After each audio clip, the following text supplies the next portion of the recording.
There we go. Hey. Welcome to the 5th anniversary of Minority Report. It's Ow. Auntie Carell. It's Auntie Dewan. And it's Auntie Jarrell. Hey, Hey. y'all. And I I don't should think say, anybody's in here yet, but right. That's all right. But I should say I should be Auntie Short Hair because I didn't get the memo about the inches. Damn.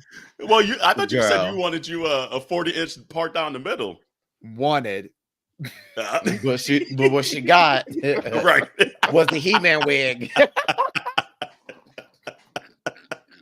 She said, yes. That looks like that Gwen Stefani wig from oh God. I forget The what Wind It album Up. it was. Yes, the Wind It Yeah. Up. Wind It Up. That's too funny. It was so funny. I in the Hey community, by the way, Hey, just already hopping y'all. in talking.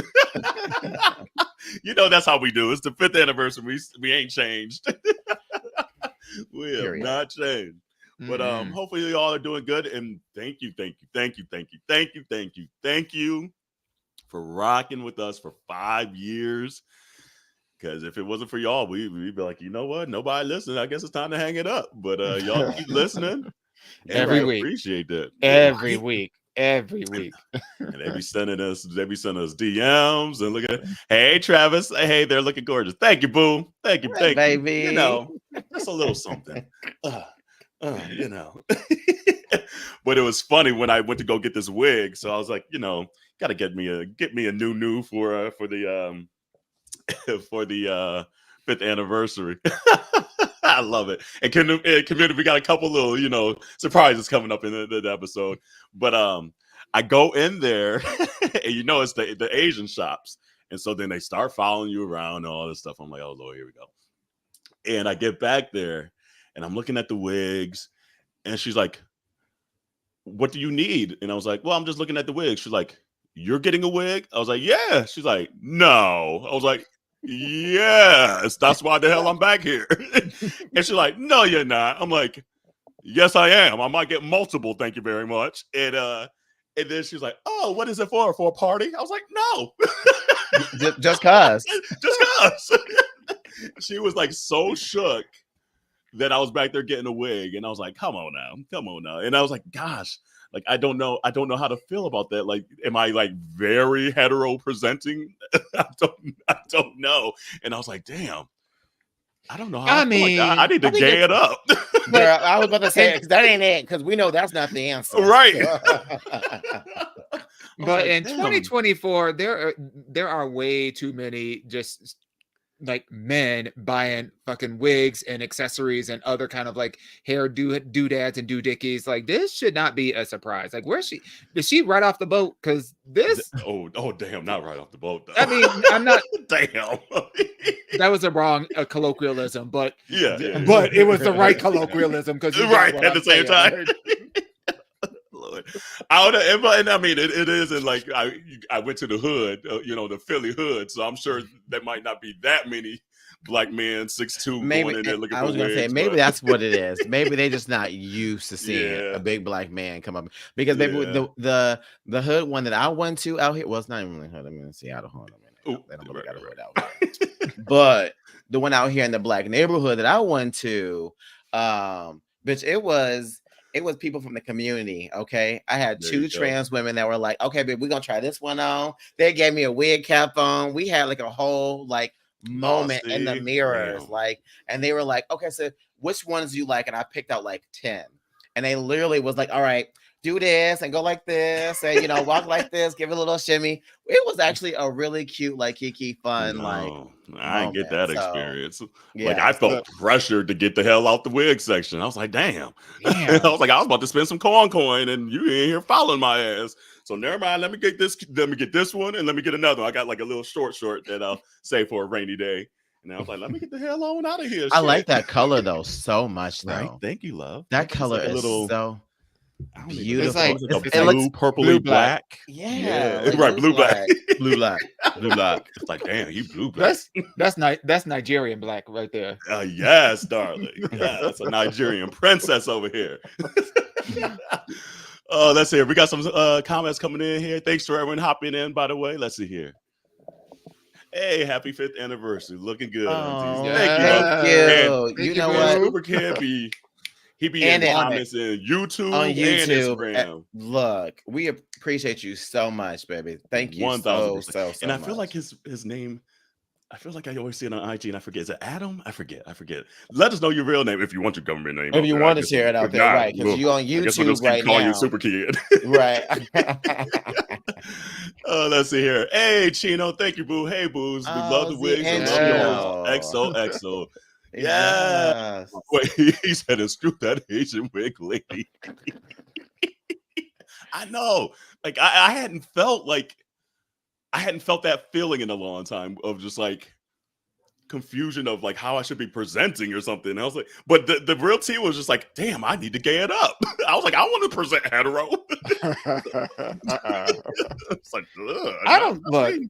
My wig store is either Amazon or like literally right up the street in Harlem. And I walk in there, baby, what do you want? What you need? We got you. Like, because they about that coin. They exactly. They ain't worried. They ain't worried about what I'm about to do. Whatever. They worried about, am I gonna buy something or is I not? I know that's right. And now he is.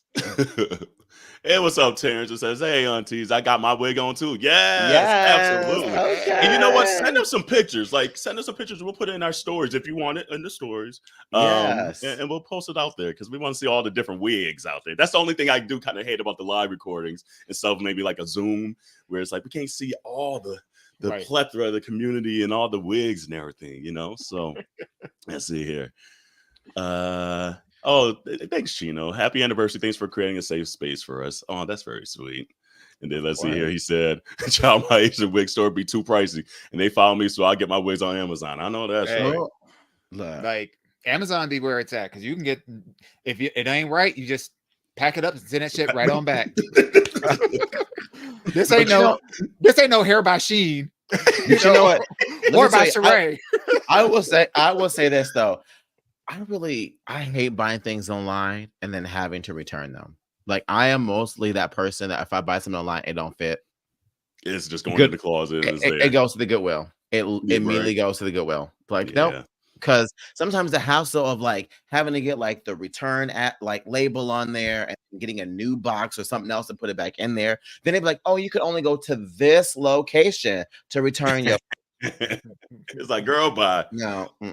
Luckily, like, we have this random Kohl's that's maybe, God, like if it's for Amazon, maybe 5-6 miles down the road, and it's an Amazon return center. So I'll be like, they probably damn near know me by name by now. Like, nope, this ain't it. This ain't fitting. This ain't it. Da da da da. I'd be like, thank you, boo. And then they give you a little Kohl's coupon every time you go in there. So I get like my little greeting cards and birthday cards and stuff like that for the year. Evan said the wigs are on one. I know that. Hold on. I have to tell it myself real quick though. Oh Lord. So I said I hate returning things, right? But I might lie into that shit never came and get my money back and then just keep it and then give it away.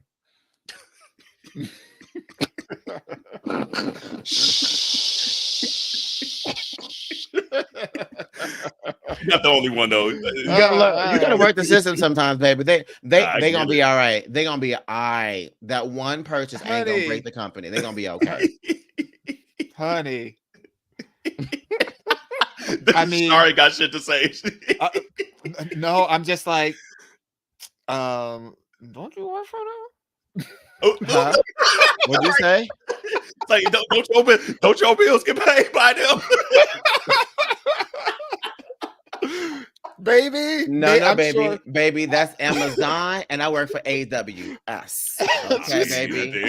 So, the other division. No. He said the other division. I am definitely in the other division, and we claim that shit. Okay, I happily say where I was. Right. Look, my threshold for returns is how much I paid for it.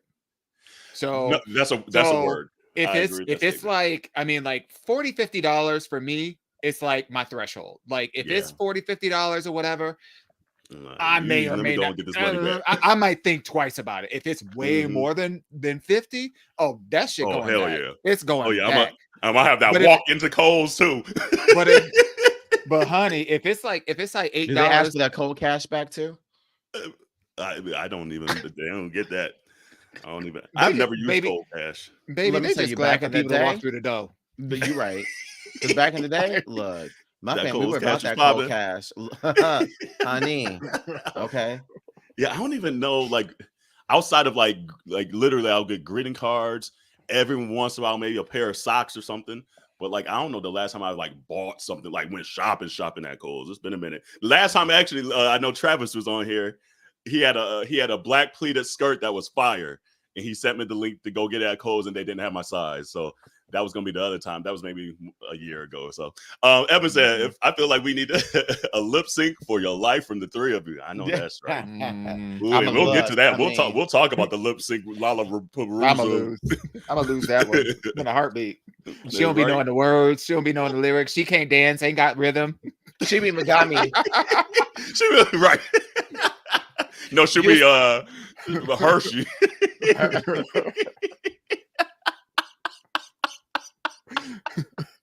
Now I'll be Valentina. I would like to leave it on, please. Right. I would like to leave it on, please. Gay it up. New merch. Ooh, that is actually. I kind of like that. There we go. New merch. New merch alert. I was literally just thinking we need a new tee that says "Wash your wig." Okay. Write that one down too. Yeah. Coming up. Because some of y'all out there don't be coming in. Be coming in smelling like onions and Funyuns up in this beast. Oh, damn. That's right. Damn. Hey, watching from Milwaukee. Happy anniversary. Thank you. Okay, Milwaukee. We got the Midwest in the house. Yes, period. Come on now. Period. Yes. And then Chino said, "Where's Waldo?" We mean, where's Auntie Juwan at now? Yeah, That's what the background. They're looking at the background. Look. We don't know either. I'm in my bedroom. This is my bedroom. So which bedroom? My bedroom, like the actual bedroom where the boom boom room. No, from New York. I'm home. I'm home. I haven't seen that angle. Hold on. I ain't seen that angle either. Because I usually do it Adam picked up the boxes. Oh, because the brick walls on the other wall. Got it. Yes, that's right. Brick walls. Let me stop. I'm just over there. There we go. Yeah. I was like, what the hell? Yeah. I know the community be clocking us. They be like, where the fuck y'all at this time? My sister and my niece decided to surprise me, and they came in for this weekend. I was not expecting it. So my niece is on the VR machine, like in the living room. My sister is like having a bite to eat in the kitchen. So I sequestered myself in the bedroom. So that's where I'm at today. But I will be traveling next week. So it'll be a different story next week. So you're right. Oh man, let's see here. Larry said, "Happy anniversary, aunties." Hey, love bro. Hey, Larry. Oh, that's my big brother. Hey, baby. Oh, thank you. I need to get out in Vegas and see you, girl. I'm gonna make my way. Don't worry. I haven't been to Vegas in a minute.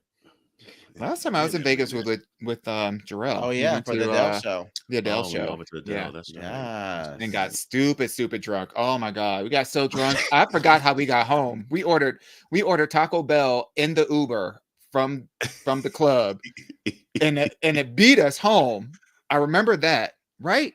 Didn't it beat us home? No, we literally arrived at the same time. Let me tell you, this bitch was knowing them. Okay, she was hungry and ready. That's the way it be, though. That's the way it be. That was the one infamous Dewan dancing video that is out there in the ether from like last year. Yes, that part. It was dancing to Sierra too. Ooh, let's do a Vegas trip and a live podcast in 2025. Okay. Well, we can put that in existence. Absolutely. We do need to do like a live one. We've been talking about that for a while. We need to figure that out. Yeah. It's just the logistics. Like that's the one thing, honestly, after 5 years, that's still maybe a little harder for us is like we're all in 3 different cities. So to try to coordinate all our calendars and shit like that, y'all lucky we can be recording weekly still. Like it'd be tough. But no, we definitely need to do that because we want to see the community in person and figure some shit out and do a live episode. So we'll figure that out. Well, I know, but hey, I'm not playing. We'll try to figure something out here. Live from Vegas would be everything. I agree. Get some Vegas showmen. Not even the girls, the show men's. Yes. But before I we kind of get into some of the, I actually met a couple, so we can get some. We can get some men's. Jarrell be knowing everybody low key. Mhm. Jarrell be on here, be like, oh no, I be to myself. No, girl, no, you don't. No, you do not. It's this thing called a cell phone, right? That just be, do. Be double tapping. Oh, I'm do it. I know that's right. But speaking of merch, we have some new merch out there. So it's the 5th anniversary. So, there's 3 of us, 5 times 3 is 15%. Get you 15% off on some merch out there, girls. Yes. And they'll be out there. That promo code is MR5, and 5 is spelled out. So MRFIVE, and they'll be good through the end of the month. So April 30th. So if you're hearing this in real time, you got about 2 weeks. If you hear this next week when we put the full episode out with some bonus stuff, by the way. So even if you hear on the live, stay tuned when we put this out next week. There'll be a little more content as well. But good through the end of the month. And then if you heard this in the future, you too late. You missed it. I don't know. See you next year. Right. Yes. But yeah, there's some new stuff out there. So go and check that out. And but yeah, so okay, community, we've been holding on to this community bulletin board for a minute, and I'm gonna play the clip first. Oh Lord! And then we're gonna get this person on here to talk about this live. So here we go. Hold on. Let's see here. Here's the clip. Hey aunties, it's been a while, but so I'm at work listening to y'all's podcast. I think it's episode 261. It's the Megan against Dr. Seuss. And I'm at the part where y'all are talking about y'all are doing the song wars. I have a problem that y'all did not eat Grandma Landon up enough for me, because she's talking about that Love on Top is very lazy and all of this stuff. Girl, excuse me, didn't Queen Bee modulate like 5-6 times in that song? Lazy. The video paid homage to black male groups. Lazy. She even opened her Super Bowl performance. Baby, it's you. Boom. You're the one I love. Boom. What? Lazy? Come on, Key. Come on, Key. I know that's right. So you know what? Coming to the stage. Yes. Come on, boo. Yes, baby. I know that's right. Stiff where? Nowhere. Yes. How you doing, love? You on mute, baby. We on mute. Hold on. Let's unmute you. Yes. My bad. Hey, y'all. Hey, aunties. What's up, baby? It's so good to see y'all. Be a part of this. Too. Congratulations. Oh, thank you, baby. Thank you. And And I gotta start off. Look, you were right. You were right.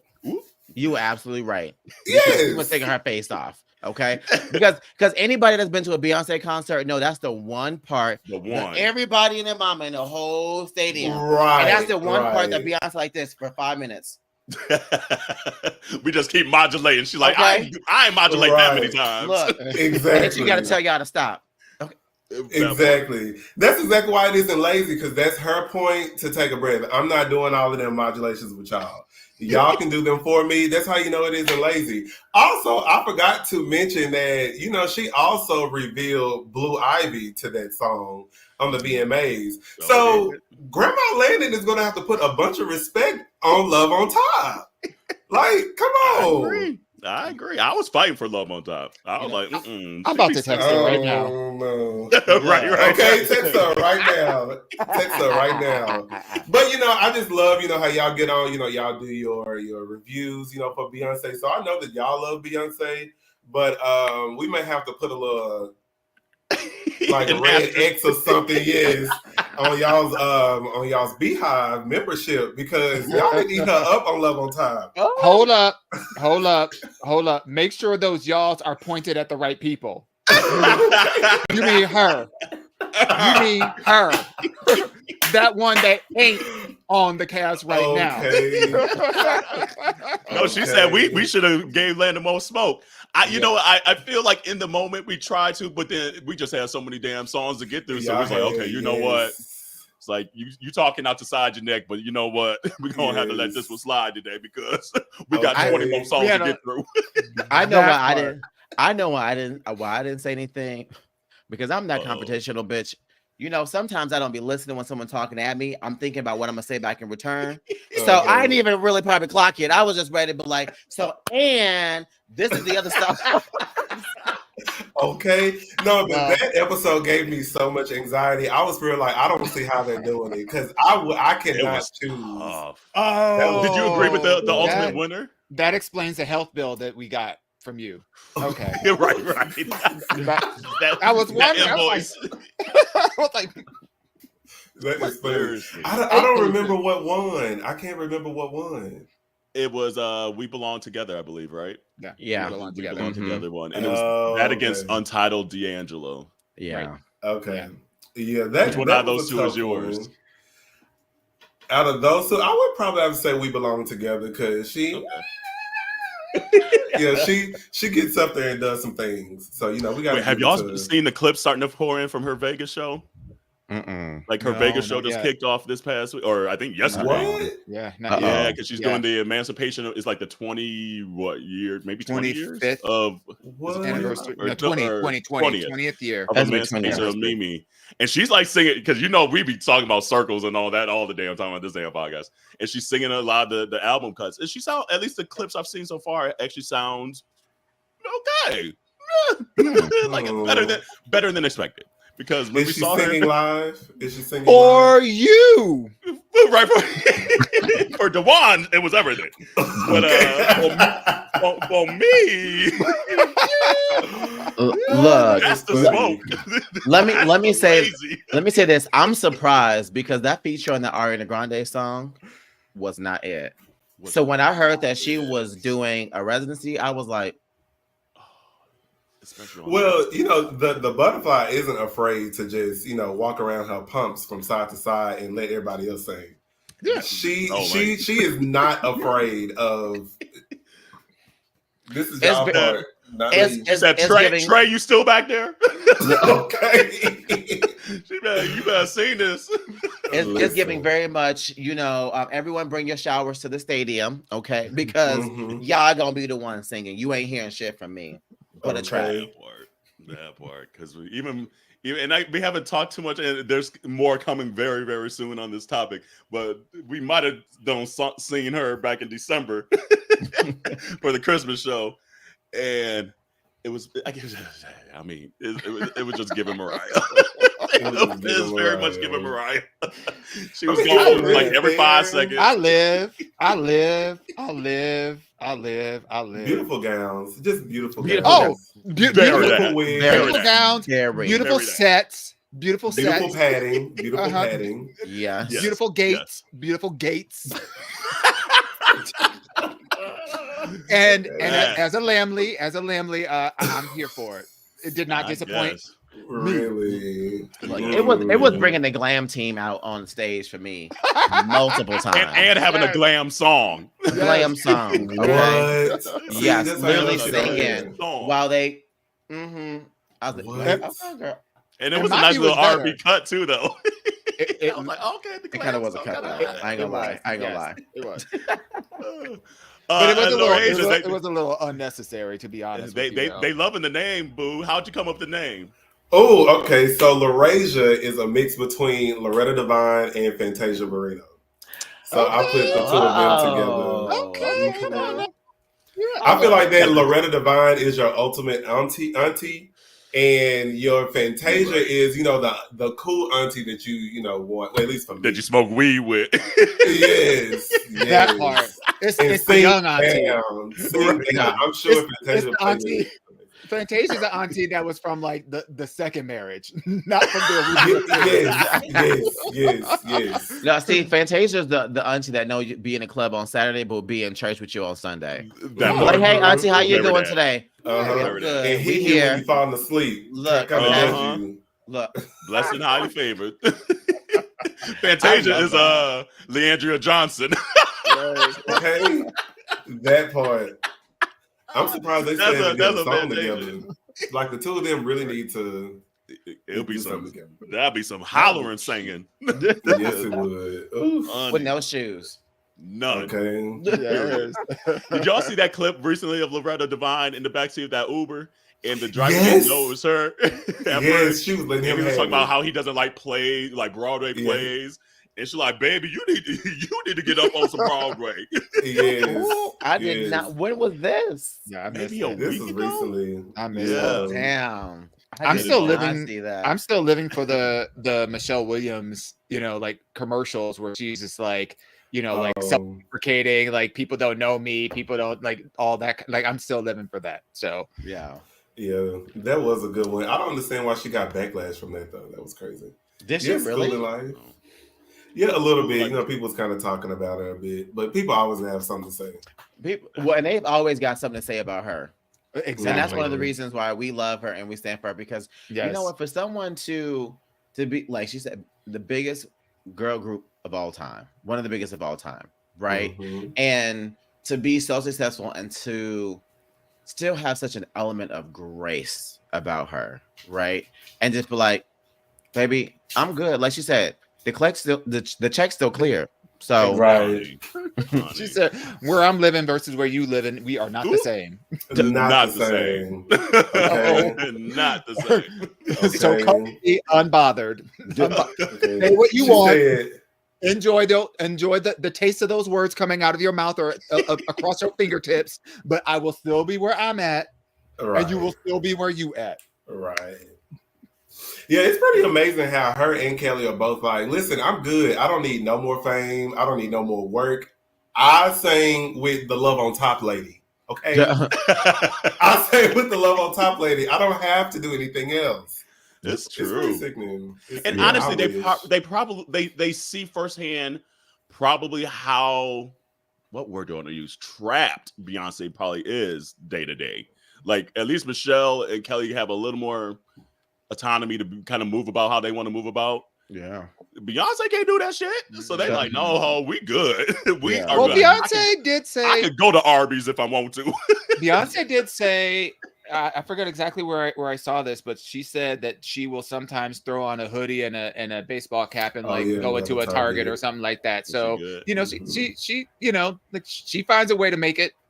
It must be owned by Stevie Wonder. I don't know how nobody up in there not gonna be able to. You could probably do it in Atlanta because there's enough black women that just be made up all day, every day anyway. So you just might think it's a homegirl down the street. So, question. It's definitely where the white people is. It's definitely where the white people. Oh, you think is. it's more? Absolutely. It's definitely where the white people is because they'll. It might be like Omaha, Nebraska. If anything, they over here like this. She probably had like a Swiftie app, and then she go there. Where they all be at. Oh no, not the Swifties. But I have a question, aunties. So if y'all were to ever be in Target and y'all see this light-skinned 5-something chick walk by who looks like Beyonce, what y'all doing? All day, all night. Okay. I'm gonna do the whole routine. That's it. Schooling life. Yes. Schooling life is it. I would probably low key say something like A B, but I wouldn't want to make a big scene just because I know that would be fucking annoying for her. But I want to be like, we see each other. I see you, girl. Hey, girl. Okay. And then go about my day. Right. Yeah, I kind of walk past and be like, girl, I can't wait for Act 3. Bye. Not a drive-by. Yes. It was kind of bump a basket a little bit, girl. I like that Act 3, girl. Ooh, girl, I like that blonde wig. Bye, girl. Girl, that yaya be banging. Bye. Let me tell y'all better than me because I'm gonna say something. Now I ain't gonna be yelling and be like, I ain't gonna be all that. But I will come up and be like, mother, I just wanted to. I see you. I thank you. I appreciate you. I love on you. Can I get some free tickets? No, I'm just joking. But I love you anyway, though. Bye. Okay. Like, can I get some sacred or something? Can I get a hug? Can I get a high five? Actually, I don't need a picture with you. Can I get a picture of me shaking your hand? I just want something. Just something for me to remember it. Because I'm telling everybody that I met Beyonce. And I'll be like, hey, Julius. Ain't no way. That's what I probably really say. Like, he gonna be right there. Hey, Julius. Okay. Well, that's how you would. That's the really picture how I take. You would Actually, know. I take the picture of Julius. I take a picture with Julius and be like, and you know who was here? Nope. Period. That's it. That's fire. That's fire. What you doing, Auntie Dewan? I won't do. I'm not messing with her. I'm not saying anything to her. Like, okay, that's cute. That just goes in the Rolodex for me. Yes, for me. Because at the end of the day, like I would not want to be the one that like starts to recognize her and then be having an exchange in some way, shape, or form. Then other people see that, and then it becomes like a thing. So I don't. Yeah. But what if you go home and get on Instagram and see that though you didn't say anything, there's still a crowd of people around her, and she's signing autographs, talking and doing all the things. And good for them. I saw her first. No, I didn't. Don't nobody know it. But I see you though. I feel you. Look, I saw her first. At the end of the day, we got to be secure in what we do. We ain't got to be. Right. We ain't got to be worried about what everybody else. If I was that hungry for like her, first of all, what am I going to do with autograph? Hang on the wall.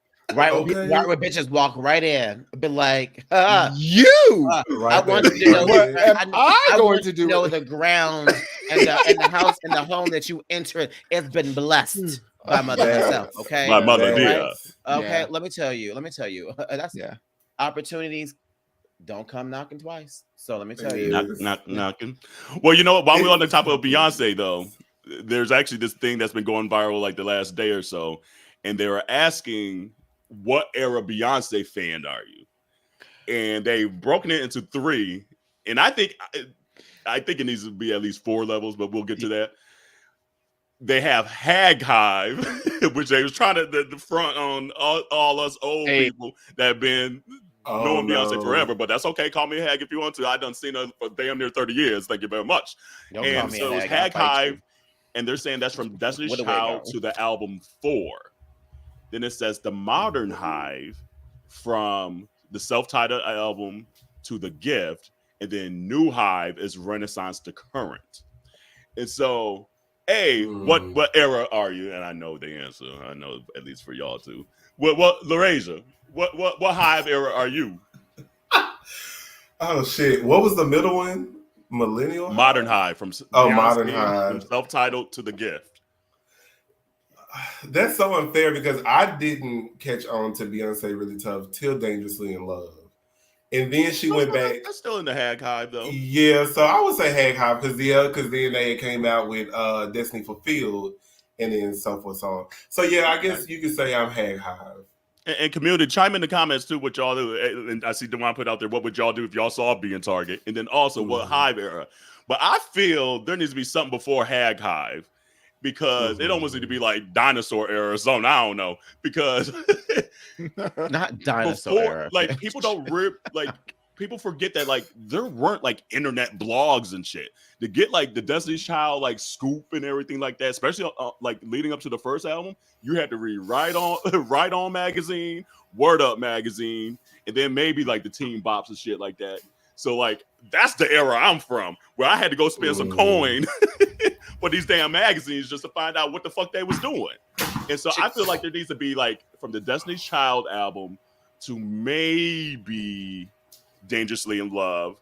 Then it almost needs to be like Destiny's Fulfilled to maybe I Am Sasha Fierce. Yeah. And I think Modern Hive should be almost like 4 to The Gift.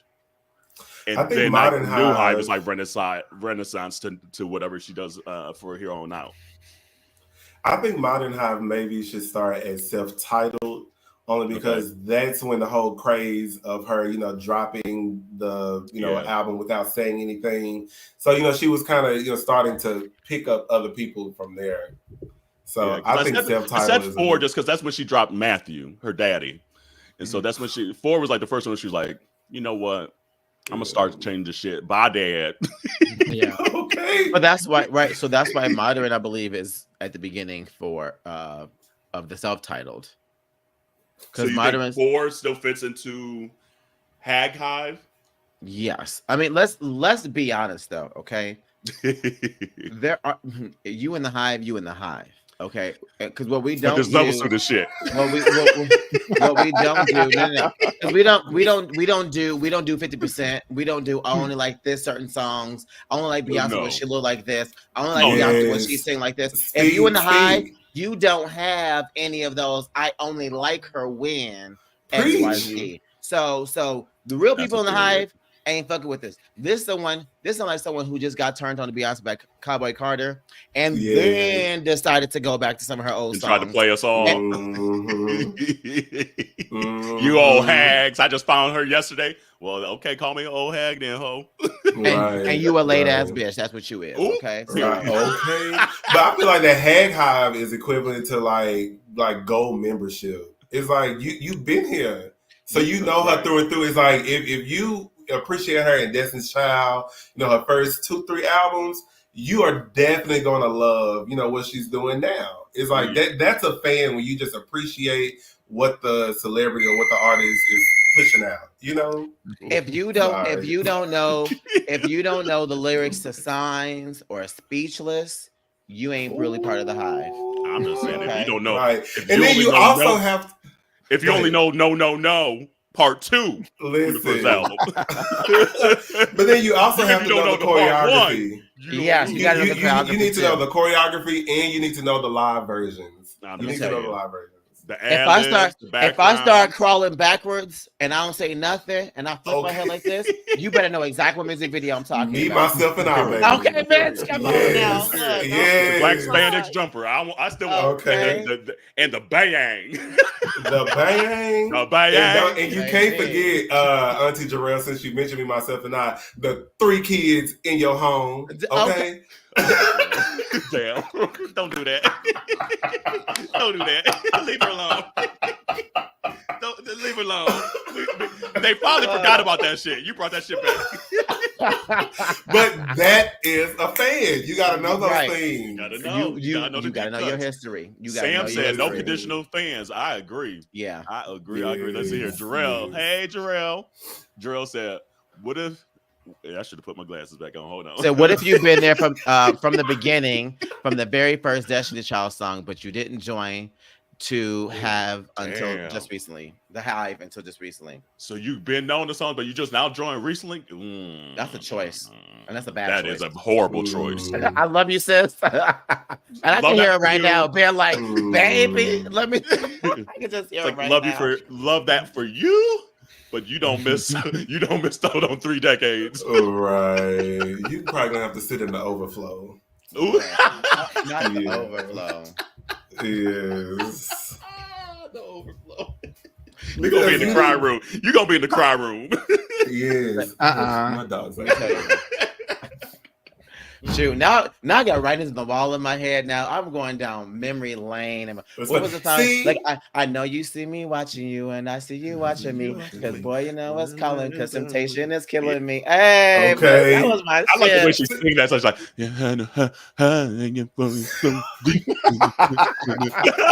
I love the way she said that. Sexy boy, you so fine. I just might give you a try. Number in the palm of my hand. Oops, I forgot. I got it, man. That was you're so sexy. Yes. That's the DC. That's what I'm talking about. That's DC. Call me hag if you want to. Man, I swear. Y'all better know things. So yeah, you're right. This was a hater. This was a hater tweeting this shit and causing all this ruckus on the Twitter sphere. Okay. Go back to the Swifties. Y'all know Swifties. Y'all see what her man did on that graduation stage? No, what he do? Taylor Swift, man. No, we don't know her. We don't be found there. Girl, so as he's accepting his diploma, this fool pulls out a beer can and chugs the beer on stage. That sounds about white. Brandy. That's the exact same thing I said on Facebook. Sounds about white. Sounds about white. Yeah. Let it be a black person. Let it be a black person do that. Had this been Ezekiel Elliott, Dak Prescott, somebody like that, it's a wrap. It's a wrap. Oh, damn, Jarrell. Okay, Jarrell coming with he said, see, that's the thing. I am forever a Destiny's Child stan. I didn't become a Beyonce stan until Renaissance. Ooh. Okay. That's okay. So that's the question. That is like, do you get a pass for being a Destiny's Child? That's why I said there's levels to this shit now, because he made this so complicated. That's a complicated order. I don't know, boo. I love you, but I don't know. I will say that there are a lot of people that are in the Jarrell Owens camp right now. That's true. There are a lot of people that weren't rocking with her earlier stuff, but like when Renaissance came along and they felt seen, it changed the game for them. So you can also you can also go to an eye doctor to be seen too. I'm just saying, like there's more than one way to be seen. Yes, Auntie Jarrell. I can't wait. Look, I can't wait till the Jarrells get into the same space right now, because she racking up them ass whoopings right now. Racking them up. Oh, that's right. Okay. Auntie Jarrell says, so I can fight. Hold up. We got a co-signer. You know what me? That's right, Chino. And he said, Henny Jarrell, not Tequila Jarrell. He said, excuse me. That's interesting. I wonder why one would be a fan of Destiny's Child but not a Beyonce fan up until Renaissance. Because I feel like everything up until then gave more of a Destiny's Child vibe. Where Renaissance, she completely went off the grid and started, doing something else. So that's interesting. I think what it is.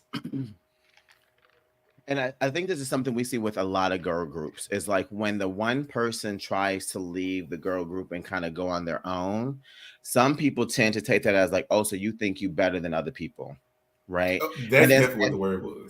Right. And sometimes might not give them the opportunity because they're so already attached to who they were before they became their solo star, right? Mm-hmm. So I think it's just a little bit of this self-biases, right? Just be like, you know what? This is how I know her, and this is how I'm gonna keep suing her. Okay, so Chino said, we're gonna end after Jarrell's rebuttal here in a minute. Chino said, late bloomer like my gayness. Hey, better late than never. Better late than never. Once you suck a dick, you don't go back. Well, baby, no, you don't. Okay. Yeah, you don't go back. You don't go back. You come back for more. Oh. For more, literally and figuratively. Okay, so we'll end it right here. Jarrell said, see, that's where you have it twisted. I didn't say I wasn't a fan. I just said I was not part of the Beehive. I was not a super fan. So I get that. That's true. That is true. So then we were talking about the super fan and being part of the Beehive. So, what she might have just, driven back past the club, be like, oh, damn, they in this day party. And okay, take my ass home. Okay. And then now she want to get in. Now she want to get in. Now she want to get in the club. Okay, because the club is jumping. Now she cover now. Cover now. Now she paying them Renaissance tickets. Now she absolutely a stan. Them dues don't went up. Yesterday's price is not today's price. Should have got in when you could have. Honey. Seriously, yesterday's price is not today's price. Lord help us. But yeah, that's dope. He said, baby, I paid the cover fee. Okay, I know that's right. Yes, ma'am. Okay. Well, this was fun, y'all. Thank you so much. Yeah, thanks for coming on, baby. Yes. Thank you for giving us that smoke. Look, and let us look together. Said, listen, boom. Listen, I was at work. Yeah. I was at work, and I was like, hold up. I clocked out and went on break. I was like, I need to send this video now. I am heated. Okay. And since we're doing a news bulletin. When Landon is yes. Oh my God, Landon said. She said, I'll be sure to have my rebuttal re-tee. And then I said, you better be ready because your comment on Love on Top being lazy was crazy. And she goes, I said what I said and I meant it. I didn't say her singing was lazy. I said the song was lazy and it's boring, period. Breaking news. Okay. Breaking news. Not every Beyonce song is perfect. Not every song is perfect. She said that's why. That is one of them. And you can hear Landon's voice in your head saying this shit. It goes further. She goes, Oh, anytime I hear it, I change it. That damn proud and damn proud of it. And she goes, I had some others reach out back in January and felt that way too. And she sent me a screenshot. Because Landon be keeping receipts just in case. Okay. Just in case. So we might have to revisit this conversation. Lord Jesus. At a separate time. Boring? I just don't get it. Boring? Where? I don't get it either. Where? Like, she let us know she was with child to that song. I don't get it. I don't get it either. Auntie Landon said, So did. So did. Well, she must be in the back with Keisha Cole selling fish plates or something. She gotta be. You know, she definitely got a plate. She definitely got a plate. Yeah. And let's actually end on this. Oh, hold on. Let's see. Chino said, Auntie Landon, give it up, boo. I know that's Give right. it up. Give it up. 10 seconds or less. Favorite Beyonce album now after Cowboy Carter's out. B-Day. And I'm talking about Lord Asia, because actually, community, you'll hear our answer backwards. Actually, we're on backwards this week. So. Yes, y'all. Yes. Oh my goodness. I might have to say Club Carter. Club Carter. Cowboy. I'm acting like Mama Tina. He said that's the remix of Cowboy Carter. She said, oh, y'all don't know about that. Okay. That ain't dropped yet. I wasn't supposed to speak about that one yet. But yeah, that's the real Lotus Beehive shit. Y'all ain't even got it yet. Listen. But no, I would definitely say Cowboy Carter. Wow. It's amazing. It's amazing. You get it reminds me of the I Am, because you get all these different, vibes and sounds and melodies, and you get your ballads and you get your fast ones. But it's just really good. Like, she just completely she just really topped herself with this album. Yeah. So I feel like that it's okay to say that this is a good one. Like she said, these motherfuckers ain't stopping me. She was not lying when she opened up with I'm That Girl. She literally told us from the first track of And it means something different now after Cowboy Carter. Yeah. It means something completely different after Cowboy Carter. Y'all think she's doing rock? Maybe I hope so. Maybe I hope so. So she's, you know what she's doing? She's doing a Beyonce album. That's what she's doing. She's doing a Beyonce album. Right. That's it. Right. That's it. Right. But Boo, thank you for hopping in. Thank y'all. It was fun once again. Hey, yes. On, baby. Congratulations on y'all 5 years. Go all. Thank you. Yes, maybe we'll be on the cruise, Las Vegas. Y'all said something about camping too, doing glamping. Oh Lord, I done missed the camping on here. Damn. Okay, everybody want to do everything. We just gotta have like a revival for the community. There you go. Revival week. We're gonna be outside with the community. That's what we're gonna be doing. We're just gonna be outside. Right. It's gonna be a church picnic. Outside. In a white tent. Period. Right. Look. Dom said Love on Top is a top tier song. I agree, Dom. There we It's go. just Landon. Landon just in his feelings about it. That's okay. Alrighty, love. Mwah. Bye, auntie. Thank you, y'all. All right, let's see here. So you know what? This will be going by so fast. So you know what? I know. You know what? Let's hop into let's do the game, because that way we can get the community kind of playing around. Yeah. Yep. So you take it off, Jarrell. All right. So the game that we're going to be playing is called the Friendship Deck. Yeah. And for those of you online, it looks like this. Okay. And I actually played it. Speaking of camping, I was camping on the beach last summer. And it was really cool because it's the type of game that gets you just. Was this the dab weekend? The what? Huh? He said, "Was this the dab weekend?" No, baby, that was Pride weekend. Just trying to get him straight, Let me tell you, not straight about it. Never, not straight about that. But essentially, it's a game that just gets you asking questions or having conversations that is just a little bit more on the vulnerable side, like just taking your friendships from the surface level and just asking questions to kind of dig deep and just really get to know each other. So community, I would love for you all to put your answers in the chat and share like that if you feel like answering as well. So we have 3 colors. All right. Who would like to go first? Pick a color. Go ahead, Dewan. I'll go. Let's go with green. All right. Okay, let's go with this one. There's only 2 greens. I read it out the other one. There's more, but I read out the others for this. All right. It said, what type of texter are you? Do you tend to overthink when someone has a different texting style or responsiveness level? What kind of texter? Okay, it sounds to me like it's asking 2 different things because it says it's asking 2 things. What type of texter are you? Like, are you the type of person? Are you the type of person who responded immediately, or like? And the other question is like, do you feel some kind of way if they don't respond like you do? Yeah, it's in the same vein. The second part of that, I don't feel a kind of way if somebody has a different kind of texting style. I'm the kind of texter that I text like I talk. It's true. It's very much true. It's very much true. Sometimes you'll get like 1 word. Sometimes you'll get a thumbs up. Sometimes nothing at all. And then other times paragraphs. That's true. That's very true. All right, Corey, how about you? Yeah, no, I don't. The only person that it might bug me is my husband when I need to get something answered quick. And he'd be taking all day, and he'd be on his phone all day, and they'll be like, "Okay, now the time I need an answer, you take 3-4 hours." No, ho. But other than that, everybody else, I don't care. But as far as to me, and then what was the first part of it? The type of texter that you are, because that's what I want to.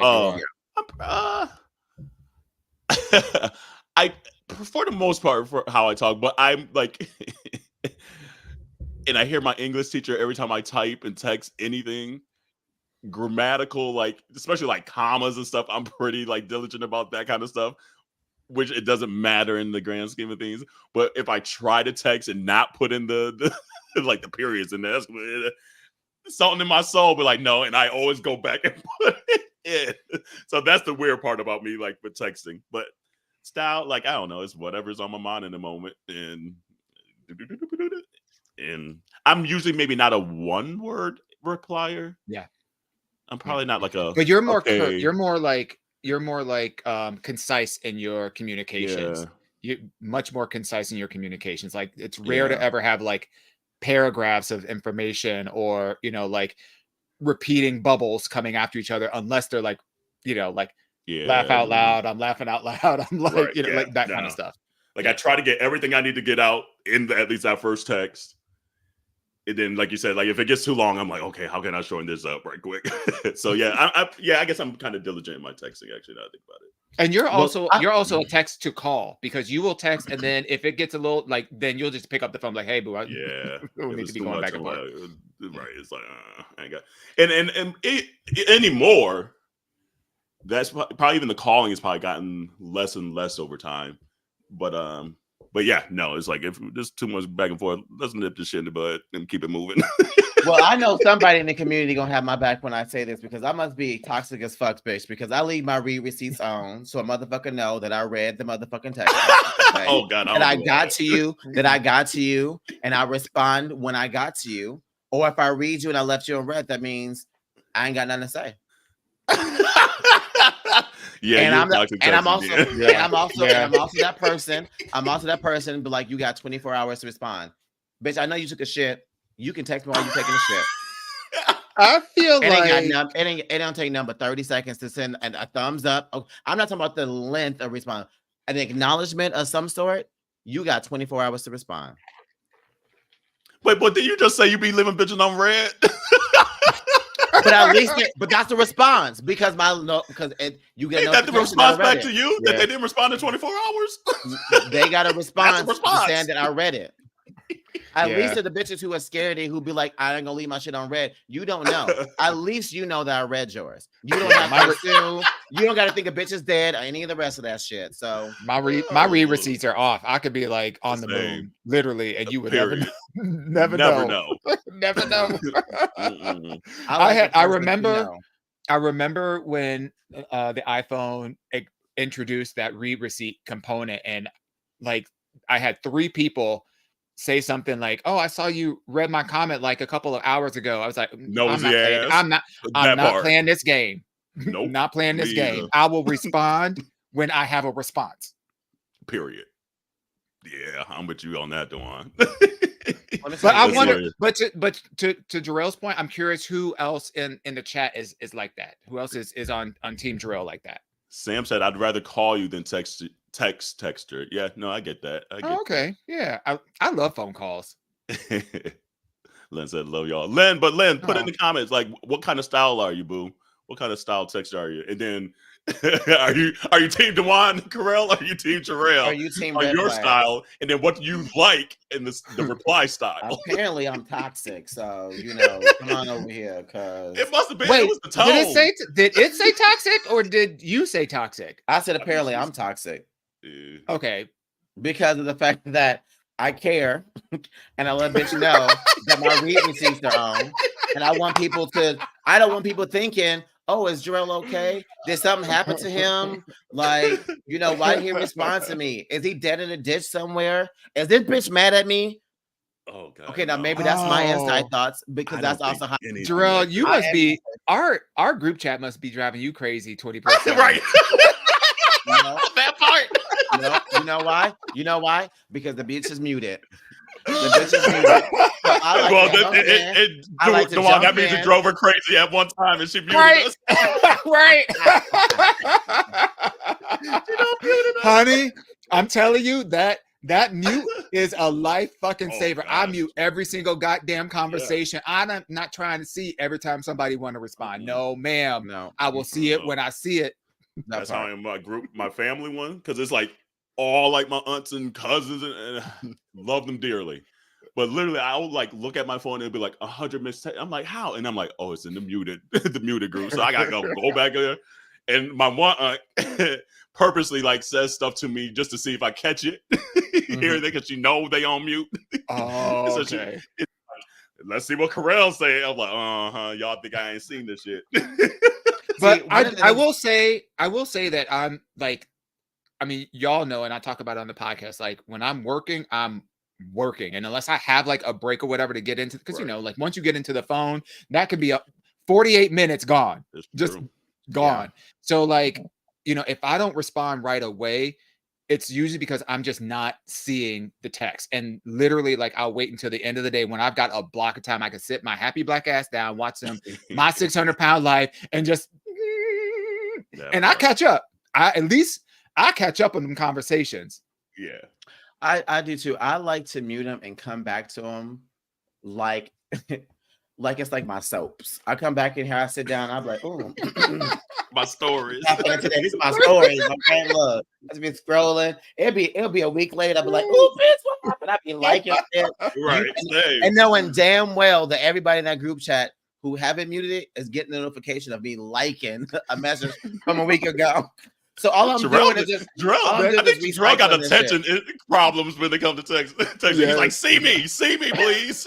No, see, for me, it's the communication. For me, it's communication. I don't got time to be fucking around. I got other things to be focusing on. So 24 hours. Clearly the same with everybody else on that thread. Jarrell said, I'm Team Sam. And then let's see here. Chino said, I text like Dewan with a twist of Jarrell. And then Sam said, that's it. I mute the group chats. I know that's right. I know that. Sometimes they don't be talking about nothing. Girl. My God. Just like us, though. We do too. Though. Right. Speaking of, Carell, pick the next card. Let's go blue. We're going to go blue? Okay, let's put that over here for blue. Let's see. I think we know that answer. Okay, maybe that one. We know this answer as well.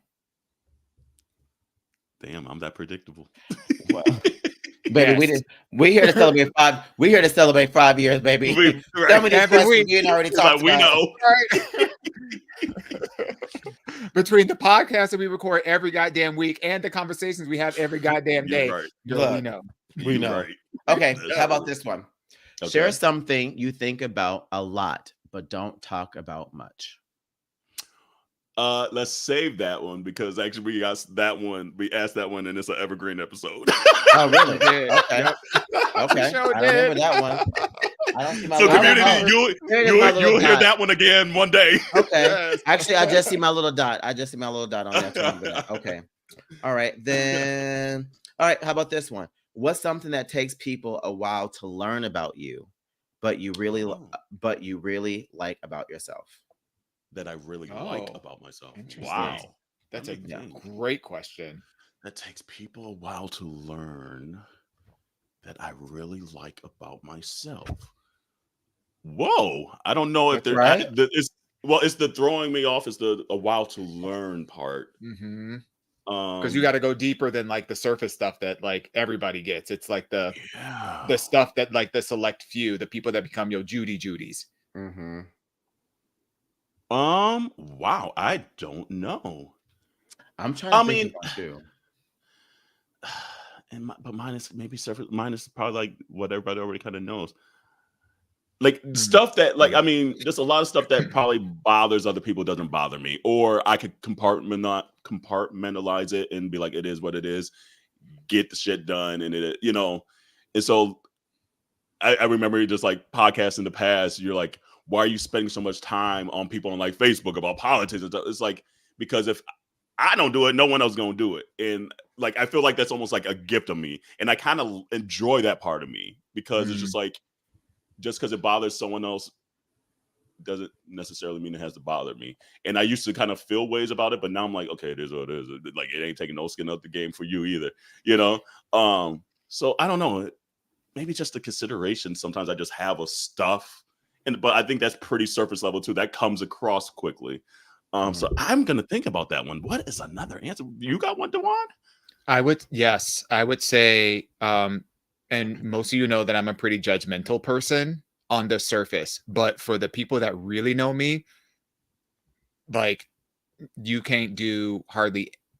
Let me rephrase. I'm not very because a bitch would try it. So you better clarify. Yeah. But I'm very non-judgmental when it comes to my friends and their actions and the things that are going on in their life. So like, I have people that, in my family and that are like my really close friends that tell me things that they're just like, oh, I really don't, I don't want you to think of me in a different kind of way or whatever. And my heart for my friends is bigger than whatever it is that they're going through. And so and I absolutely love and cherish that part of me. Now I will judge everything else that is going on in the world, but when it comes to who my people are, and unless they are doing something that is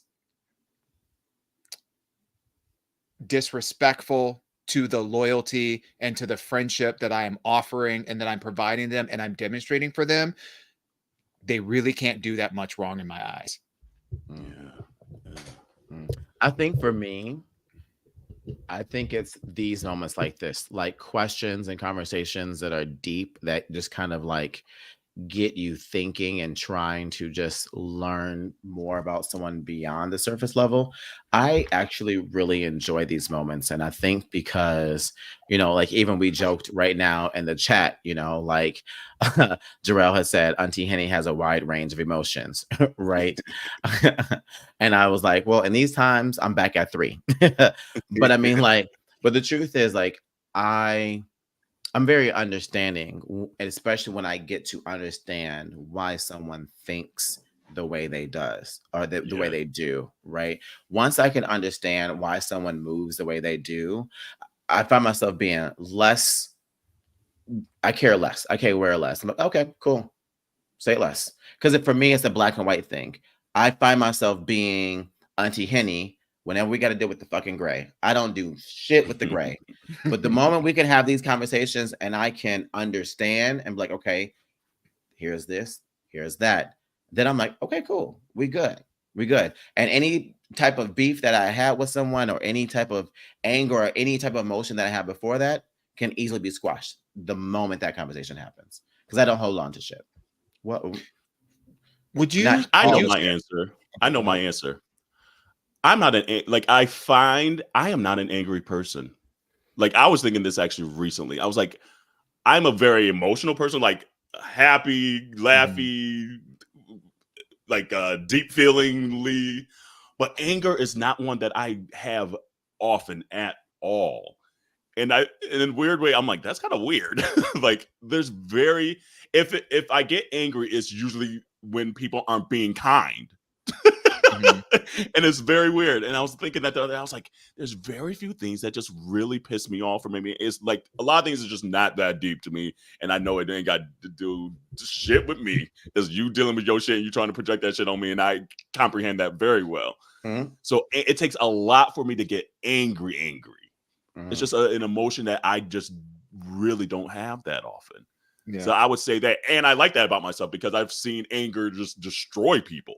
Yeah. It's like, damn, you gonna let that anger like dictate everything in your life? Like every move you make is out of like more anger than just joy.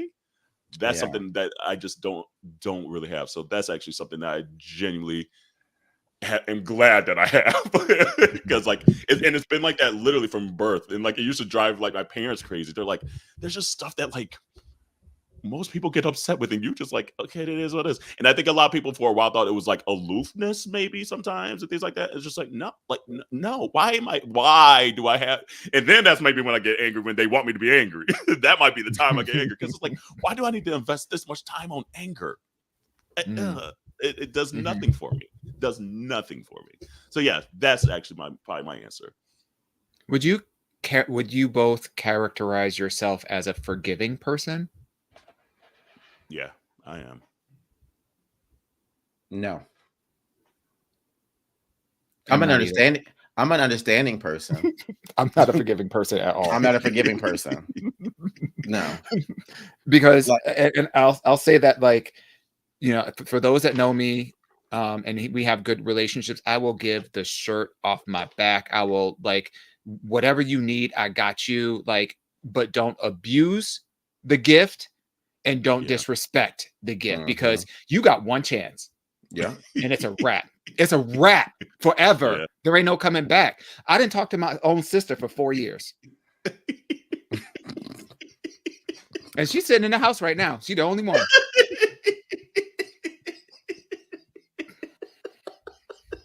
Only one. My entire life. Community, the way I'm laughing is just because it was the look he gave. Well, and the way I'm laughing is because knowing your sister also want to know what happened. I want the details because I just want to hear your sister. Both of y'all got that same energy. Y'all really do. Y'all really do. I mean, I can bring her onto the podcast if you want me to. Lord, no. That's gonna be a whole other 2 hours. Yeah. No, we need to make that. And it might get y'all your feelings and be another 4 years after.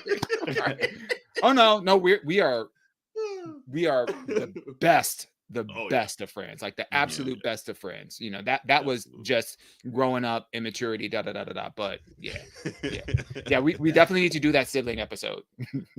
Let's see, the drink has me tilted. Yes, I know that's right. Yes. Sam said, for me, as extroverted as I am at work, I really enjoy solo dining, solo movies, solo dance parties, and meditation. I agree with that statement too. Yeah, and I almost said I'm way more introverted than people realize. Same. I was about to like invade your solo because I was like, I love doing stuff like that too, and I was like, I need to find a friend that can do that. I was like, but then it's not solo. Isn't it funny how the mind just does its own kind of like circle back and like,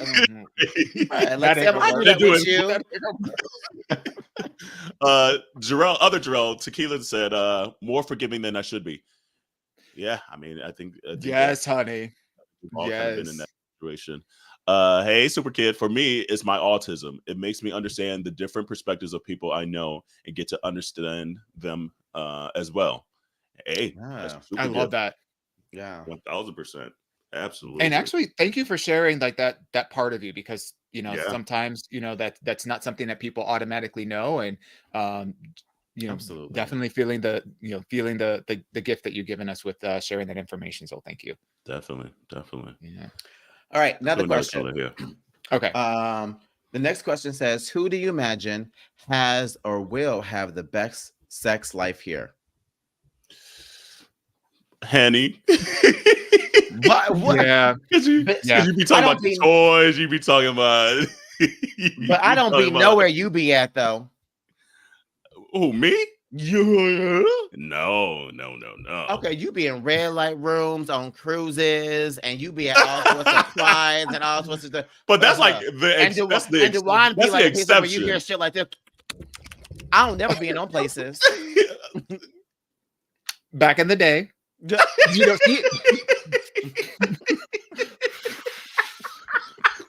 she has lived. You ain't about to get me divorced. That's right. That part. That part.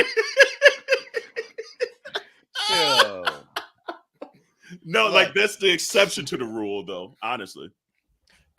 Those of y'all in the chat, I want to know what y'all think. Those of y'all in the chat. Yes, of the three of us, who y'all think will have the best sex life? I mean, that's not a bad thing to be like, you know, provided, given. I'll take that. Hey, let's be honest. If it wasn't for the wig, she had that nasty pig hat on. Sure would. Had it on earlier. Here's the thing, like I feel like, especially like when it comes to, at least for me, my sexuality or whatever, it was one of those things that I had to like hide for so long, just growing up in the church and then being gay, blah blah blah. We know the history of it. That I tried to vow to not let anyone make me feel a way about being sexual and things like that, you know. We're laughing because Dom came in at the last hour and said, "Dewan, I know she a freak. I know that's right." Look, you gonna actually turn the wig around, girl. She had to turn the wig around. Here's the thing, like I feel like we all have our moments. Well, let's say that we all have our moments. But honestly, it's one of those things that like I'm not gonna be ashamed about sex. Like, hey, I'm married, got a husband, and then we figure out what we need to do, what we need to do. And I know that's right. That's, you know, and so it is what it is. And we're grown, and I'm not harming nobody. Like I'm not, you know. So it's just like, I mean, that's the part of it that, like, say again. I said you be beating up though, bitch. Well, I mean, they like to get a beat up. So. But you know what? Everybody's definition. This live too. Can't even cut shit out. Nothing. And everybody's definition of what like a great sex life can be totally different. That's a very good point. Because it can just be like having sex like 5 times a day, like, you know, what is it, Larissa Pippen or whatever, you know, get right, you know, like, or it could be like the variety, you know, the acrobatics of it all, the theatrics of it all. Yeah. And some people like just laying there too. And that's, you know, that's just enough for them. Absolutely. Period. Yep. Sometimes that low-key lazy sex be it. Slide them draws to the side. Honey, I'm just saying. Sometimes that be it. Yeah. But nah. Like, I don't know. That's interesting that they thought me. Well, Jarrell Owens. And Dom thought Devon. So clearly, I thought Jarrell. Clearly, I'm over here just minding my business like I do. Yeah. She's an angel. No, don't let Henny fool y'all. An angel in disguise. You are absolutely right. I'm an angel in disguise. She's baby. She's sitting on a dildo right now. You know what you're talking about. Sam, see, I was about to hang out with you, and now you had to go and throw my name in the mix. he said, I was thinking Jarrell. Well, I'm gonna be quiet. You ain't had to hear that from me. Okay. Well, she already know because she was like, "Yeah, you said you was alone, but you really want to be with people, so we know." I'm just saying, ain't fooling me.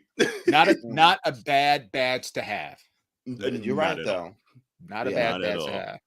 Yeah. He said, I was married, man. I know that's right. I was married now. I was married now. Yes. All right, next question. Do y'all have an area of your life you are currently healing in? Oh man, healing in. Yeah. Something in your life that you are healing in. I kind of have one if y'all want me to go first and just kind of. Baby, I'm going through the Rolodex right now. Go. Okay. So for me, one of the things that I'm healing in is kind of like that dream we were kind of sold as a kid, that Jarrell Owens career. Exactly. That if you do XYZ, you get this job, then you could be set for the rest of your life. And that's all that's all you needed. And of course there was other heteronormative things like, you know, a wife and kids and stuff like that, the house. Now being gay, I know I can have the kids, the house and stuff like that, but I still struggle with the career part. And I think about just like inflation and like how much things are just rising in pricing. And it just feels like I feel like Michael Jackson as the Scarecrow in the Wiz. You can win, because baby, I'm trying. Baby, I'm trying. But I have to realize that I think part of that comes from just that dream or that goal that I set when I was a kid of wanting to have some of these things that aren't as obtainable today as they were back then, right? And what I'm healing from is just being okay with knowing that I am living my life and I'm actually giving myself my best and my all. And it's okay that my best and my all is not getting me to that dream that I set for myself when I was a kid back in the 90s, the early 2000s, because that world is not today's world. Mm. Yeah. And I always say it's like it's okay to shift the dream. Like, and I forget what episode we talked about that. Like, because I was talking about just like music and things like that. I forget what episode, a couple years ago, probably at this point. That like that was something I had to heal myself, saying I could heal from holding on that particular dream, that it had to look that particular way. And similar to what you're saying, that it could look a different way now. And once you kind of widen the reins of it or the lens of it, you're like, oh, hold on, shit, I'm still getting the same fulfillment that I thought this was going to give me or did give me over here, or took a different route to get to it, or whatever it is. So so now that's interesting with the career piece. But it's more of the financial part that comes with the career piece, though, right? It's having that job that, you know, people are like, oh, back in the day, if you had this job, then you easily having the house and the kids and the cars and all the rest of that stuff. And it's like, guess what? I got that job. I got that now job. What? And I got a second job. So now what? And where that shit at? Where it's at? Yeah. You know, but then I have to realize that that dream was back there, and dreams should change, and it's okay they change, and be all right with finding a new dream that still allows for me to be happy where I am and not feel like I'm less than, or not making me feel that I don't have, because it's very easy, especially with the internet, to compare yourself to someone else. And Jarrell said, Jarrell said, career, I had to leave the old behind. And then he said, who can afford kids in this economy? You right, baby. You right. With them tax write-offs, though, I don't know. It's the make it make sense moment. I feel like, you know, like what I was, because I know we've had conversations about like career and career movement and like what's the next move and whatnot, but like one of the things that you can't teach another person, no matter how much wisdom you have, and my mentors have been sharing things with me, and it's like I hear it, I understand what they're saying, but it doesn't make sense for me in this moment where I'm at. Like it does, like, and then you eventually find a moment where you're like, oh, that's what that means. That's the key that unlocked the door that I need to be walking through, and how I need to move, and da da da da da. And for me, I feel like, you know, like the whole doll thing, which I've been talking about for a goddamn year now, that was trauma healing for me, because that was a component, a part of my life that I felt a lot of shame and embarrassment around. I've shared this on the podcast, so it's not, you know, not a surprise, but I'll share it again today. You know, like it doesn't seem like it's that big of a thing, but when I was, you know, 7, 8, 9, 10, 11, almost 12, still like playing with dolls and hiding this from my friends, and like there was a, you know, it's I liken it to like being gay. It was not normalized. I won't say it's not normal. It was not normalized. And for me, I carried that guilt and that shame. And honestly, it's within the last year of me diving into and like being more open about my whole doll thing and whatever, that I was able to release some of that, the hold that other people's expectations around what works for them. I was able to release that. And Yeah. I'm still unpacking some of that, because what I've noticed is now that's starting to flow into other areas of my life where there are things that I don't feel as confident in, or I feel like, I can't really share with other people, whatever it is. I'm starting to see the benefits of leaning into that. And we always talk on the podcast, representation matters. And I can't tell you how many people, when I started talking about my doll thing, so many people came out of the woodwork saying not just that they support me and what I'm doing, but also I do that too. I had the same feelings too. So it makes me feel less alone in my journey to get to where I am. And I'm not there yet, but that was a huge aha. Yeah. Yeah.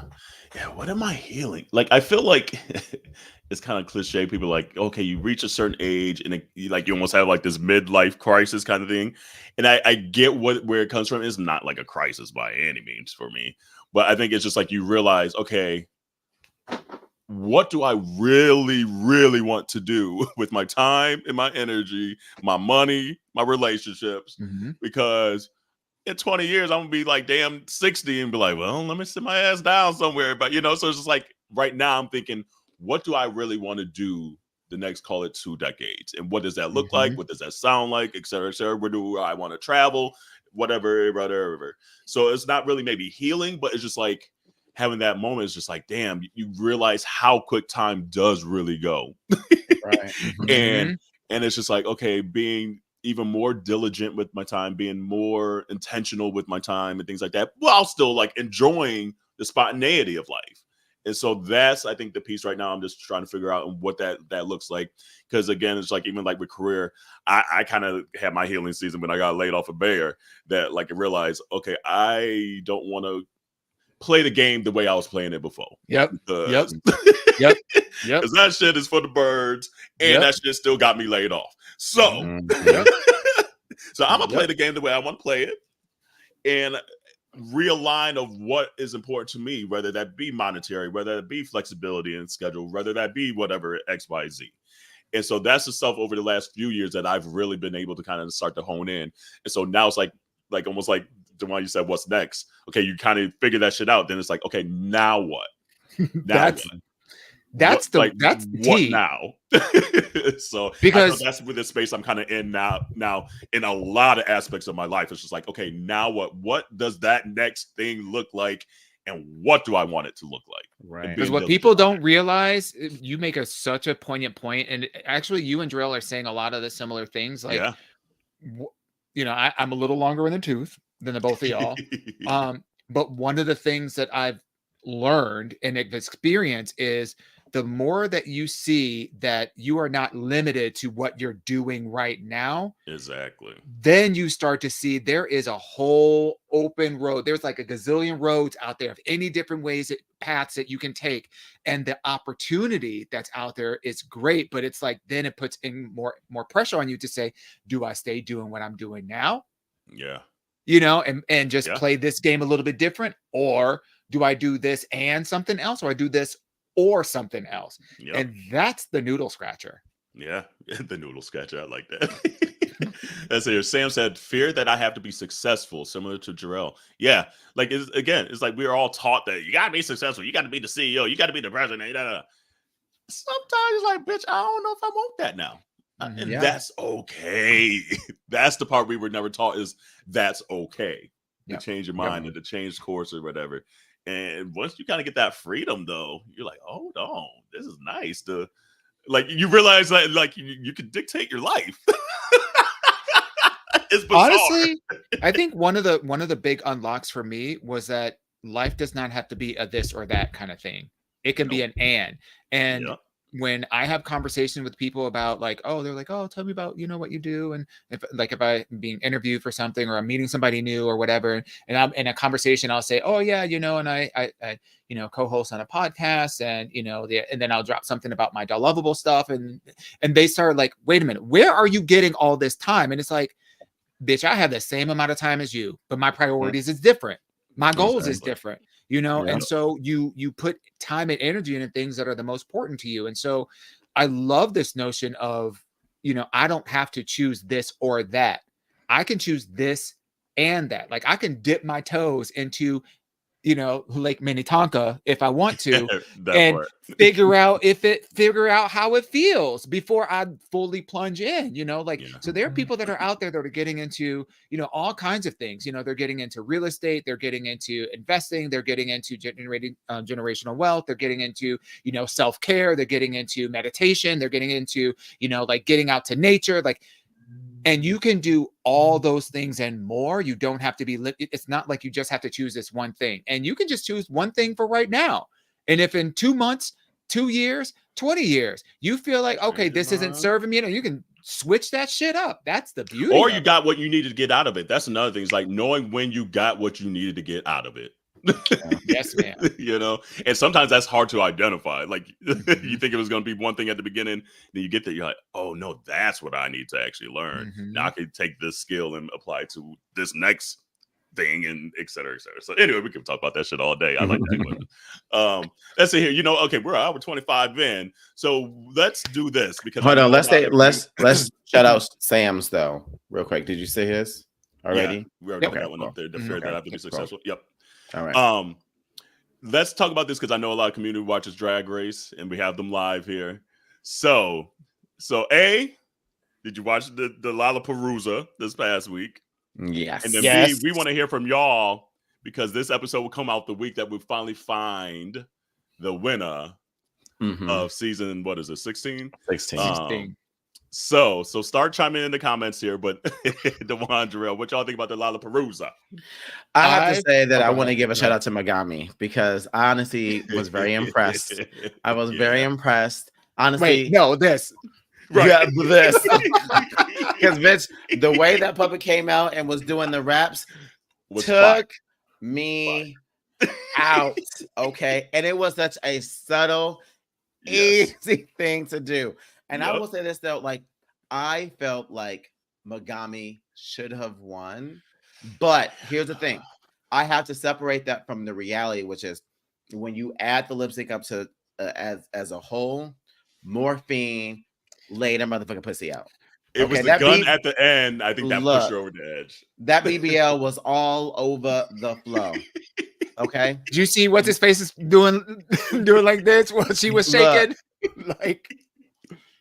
So I got to low key give Plain Jane a shout out for the colorful commentary back there in the back. That shit was kind of low key funny. She was cracking me out.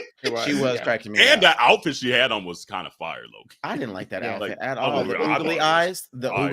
It was because like you know what? The neck she had all that there. I was like, ooh, the detail. You know what? I like it. It struck me. I'll detour quickly for the outfits part of it because it struck me very interesting that both Saphira and Nymphia dug into their ethnic roots. Saphira came out as church woman, and then Nymphia came out dressed in like traditional garb and makeup and whatnot.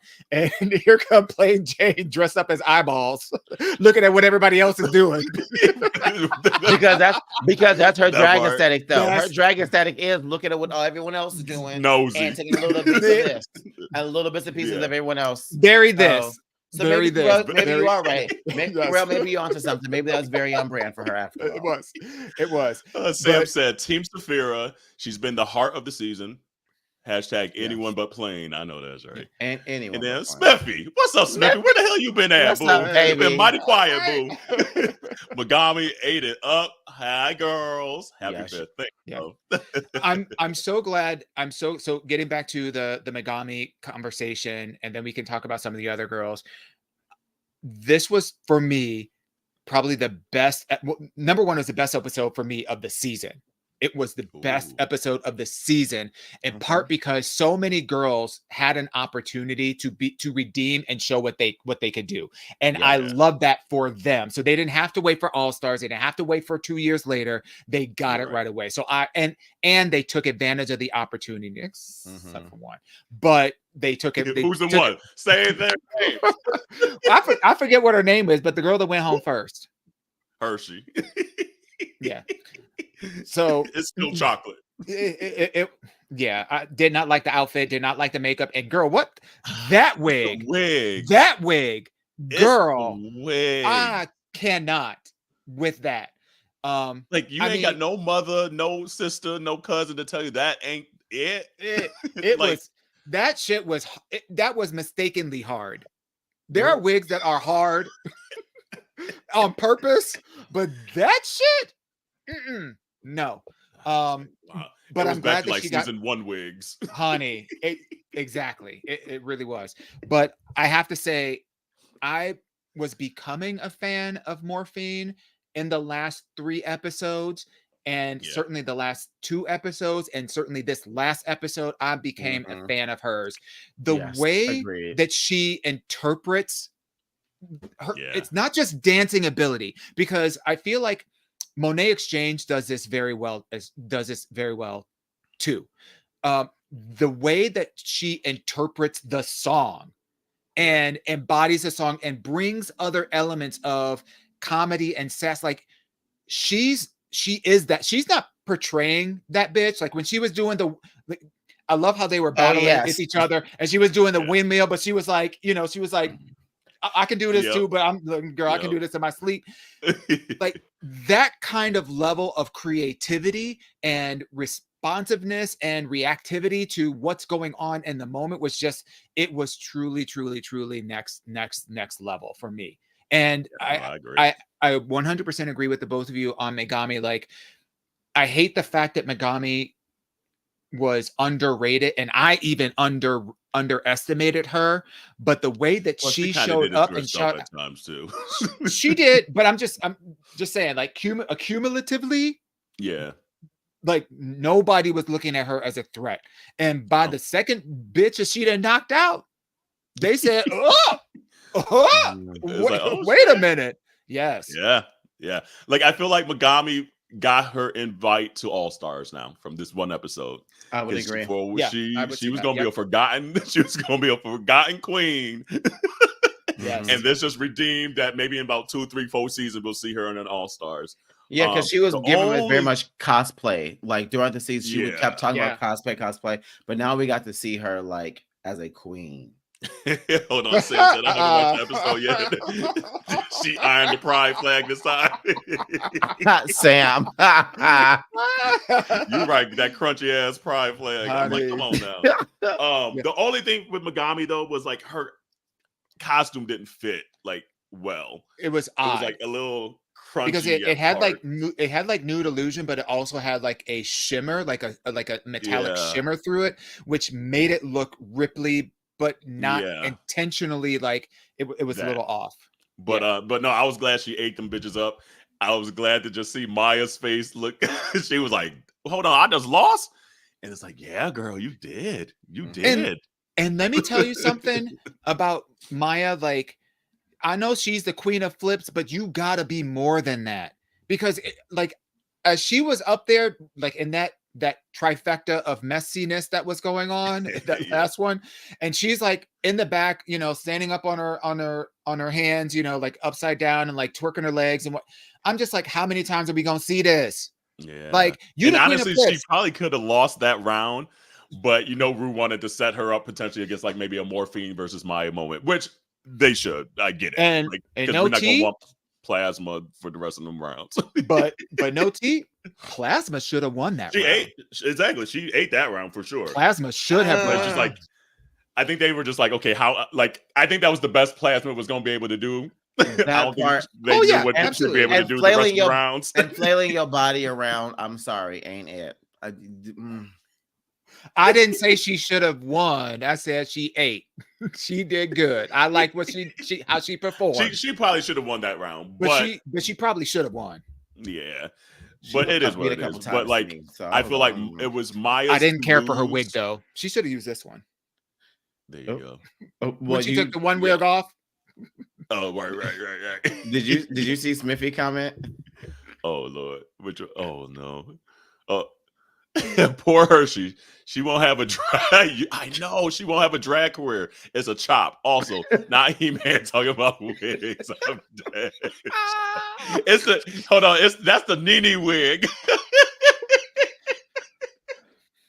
honestly, let me tell you something. Let me find the needy. If Hold you on. Go ahead. as a drag queen and you're coming back to redeem yourself and you have to make a choice between how you spend the money to do your outfit or your hair, do your damn hair. You can come out in a goddamn leotard, fucking rhinestone the shit out of that, but make sure your hair look on point. Let's be honest though, them girls didn't leave though.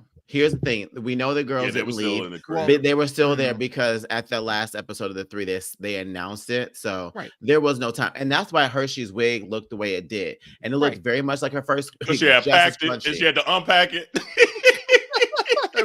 It was plastic ready. This is what Dewan's wig is like, the longer version of that. I can't. Yes. I cannot. White refrigerator. White refrigerator. But okay, so did they get it right with the last one? That morphine beat you agree with that? That beat I agree with Nymphia, or not Nymphia? What's the girl's name? Megami. I agree with it. Yep. Okay. I agree with it.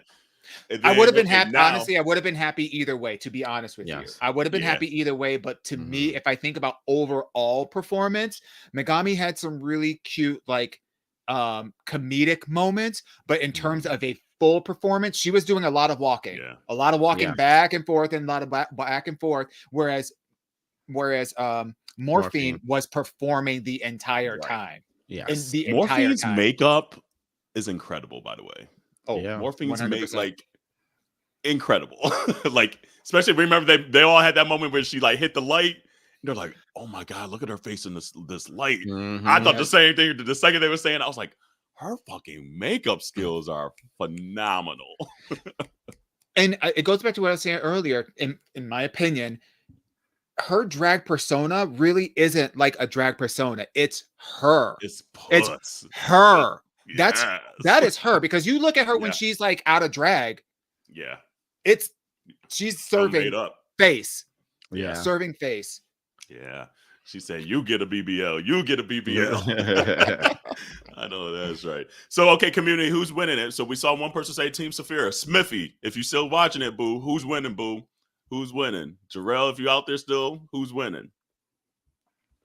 I'm curious. I think it's Saphira's to lose. I'll say it that way. Agreed. I'm still Team Nymphia. I'm still Team Nymphia. I think Nymphia, and I just think about that last challenge, and she won the last challenge. And you think about the cover, you think about the interview, and her selling who she is in her drag. I think she knows, and I think she will bring that in the finale. And you can't help but to be like, at the right time. Absolutely. And of the 3 looks, she had the best look. Nymphia's in this outfit, well, her whole Lollapalooza. I was like, oh my God, that's so intricate what you made, and you just sitting back there watching people perform. And that's my thing. Wow. So imagine what she's gonna do, like to Dewan's point, when you have time between like the last episode and finale. Now I already know. I already know the bitch is gonna come with something, bitch. Dewan, do you miss the old live last episodes? Because it looks like it's probably going to be like they were already there last summer episode. No, I don't miss the live. I don't miss the live episodes. I will say that one of the things that makes the live episode so great is when it's not for the whole show. It's just for the performances when they are performing, because when you've got somebody who's shaking the pedals from their wig, like, or, you know, like you've got, when the theatrics are happening, bitch, I'm in my seat standing up, like, you know, doing this. And I love seeing people in the audience doing that too.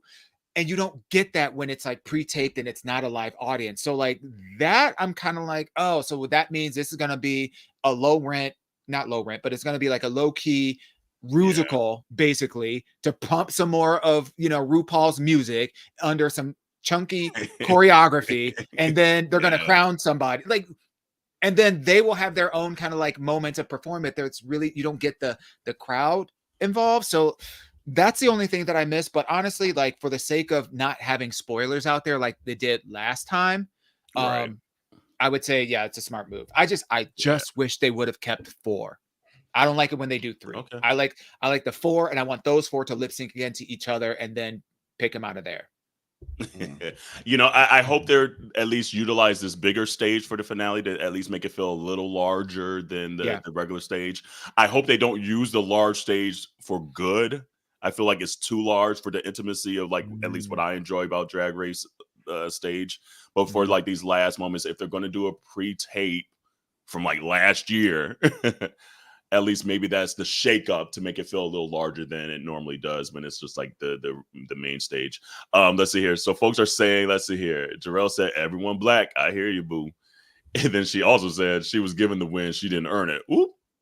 Okay. No, and that's talking about morphine. Smithy said, "Everybody black. Philly, stand up." That's true. Saphira's from Philly. Sam said, "Nymphia for fashion is hard. Just please not plain Jane." I hear you. I hear you. And then Smithy said, "Tequila, get out of my head and get on." Ooh. Get on it. And get on it.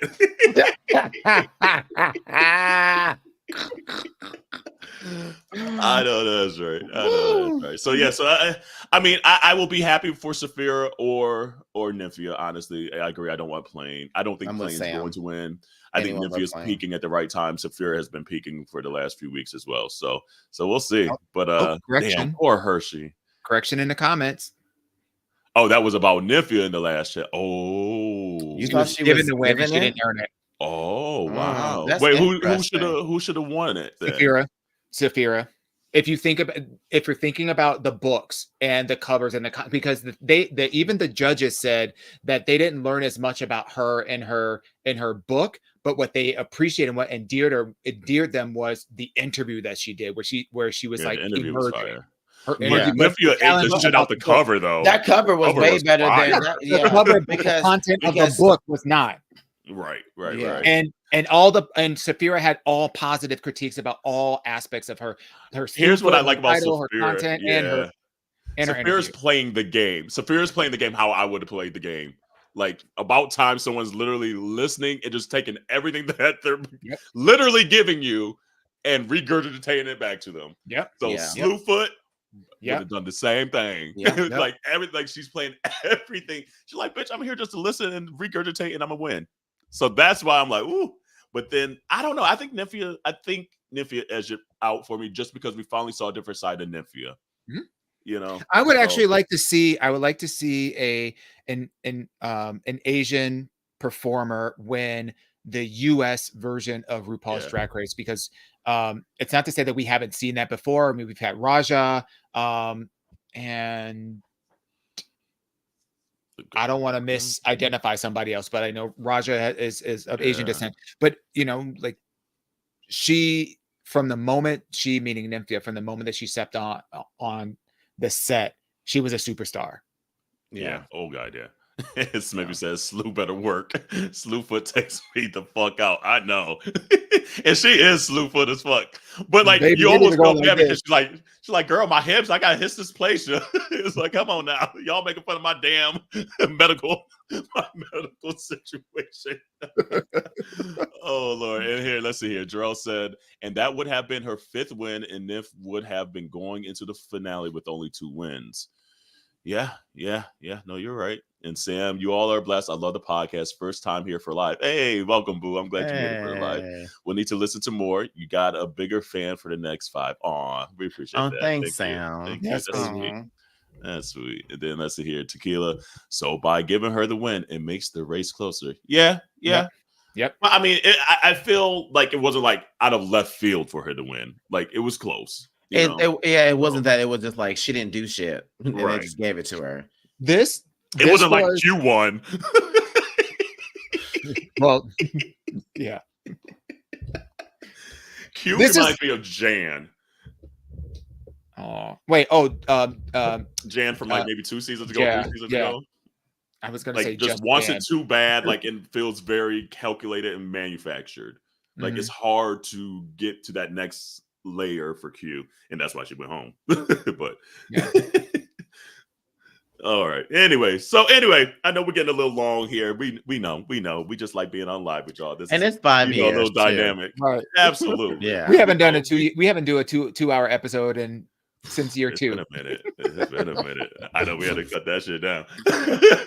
That's so crazy that we used to do 2-hour episodes, y'all. Girl. So I was wild. listening to episode because I was like, when was our first? Because we were going to try to do Ask Your Aunties today, but we got long, so we cutting it. And by the way, send your Ask Your Aunties. We do need Ask Your Aunties to and here I even made a little banner here so y'all can see this shit. But we need some new questions. Send them to AYA@minorityReport.com. DM us or the T line at 844-832-5463. We would love to hear your voice on a live Ask Your Auntie question. And then also another thing that you guys could to really help us out, like almost like immediately, is even if you don't feel like watching the whole episode on YouTube, just put the whole playlist of all our podcasts and let that shit run, because we're trying to hit a certain threshold just for YouTube to be able to monetize the way we need to monetize, and we're very, very, very, very close. So for the next month or two, just put that shit on your TV while you go to bed and let that playlist go, and so that way we can get all the streaming hours. Yes. If y'all want to see us in your city, okay. Look, we talked about 2025 earlier, right? Well, that's how. And this is why we call it a community, because we in this together. Okay, so let's do this together. That part. But anything? Okay, quickly. 5 years. Highlight moment, or what have you learned about yourself, or what have you grown?